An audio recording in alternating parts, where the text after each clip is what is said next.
We recognize the pressure of chasing a prestigious career, a modern echo of the burden Sunanda felt to fulfill his mother's hope for her son. As a brilliant scholar, Sunanda's life was built toward one goal: returning to his home kingdom to claim the title of chief minister. Standing in his way are two men. First, King Virasena, a ruler as intellectually sharp as he is arrogant. Second, Ramakant, a man whose reputation for foolishness is known throughout the court. But the value of a high-ranking position changes when the people in power have quietly rewritten the rules of the game. On the day the new minister is to be named, Sunanda suddenly claims a fever. He refuses to leave his house, effectively removing himself from the running. King Virasena then does the unthinkable. He bypasses qualified scholars to place the golden chain of office on the shoulders of the incompetent Ramakant. The supernatural Betala pauses the story, confronting King Vikramarka with a choice: explain this logic or suffer the consequences of his silence.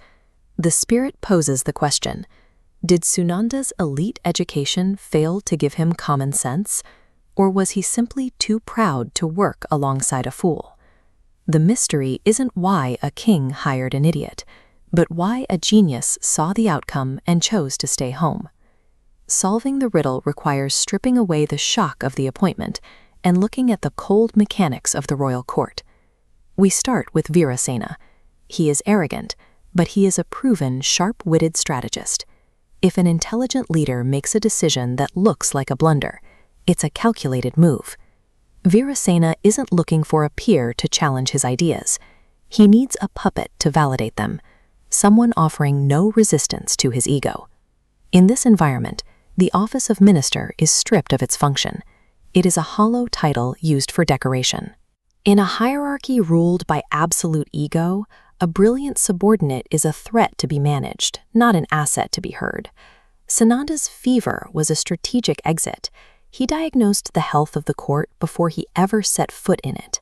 He realized that accepting the job would trap his intellect in a cage, where his knowledge would never be permitted to influence a single royal decree. To Sunanda, honoring his mother's ambition through a powerless role wasn't a duty, it was a waste. He chose to weigh the prestige of the crown against the utility of his knowledge. Sunanda didn't lack worldly wisdom. He was demonstrating it by refusing to participate in a game where the winner still loses. Worldly wisdom is the ability to recognize a dead end even when it's disguised as a promotion.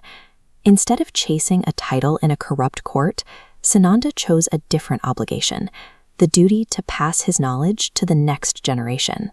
He returned to his teacher's ashram, taking over the school to ensure his education would actually be put to work. His knowledge won't sit idle in a palace. It will multiply as he trains hundreds of future scholars. True professional value isn't found in the height of a title, but in the power to enact a lasting impact. We can apply this ancient logic today. Evaluate the environment of a position before you commit your life to it.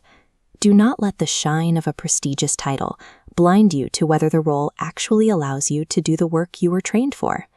King Vikramarka spoke this truth aloud, solving the riddle and breaking the silence that bound the spirit. As the supernatural spirit Betala vanishes back into the dark trees, the story leaves us with a final choice: to place our talents where they are merely showcased or where they can be used.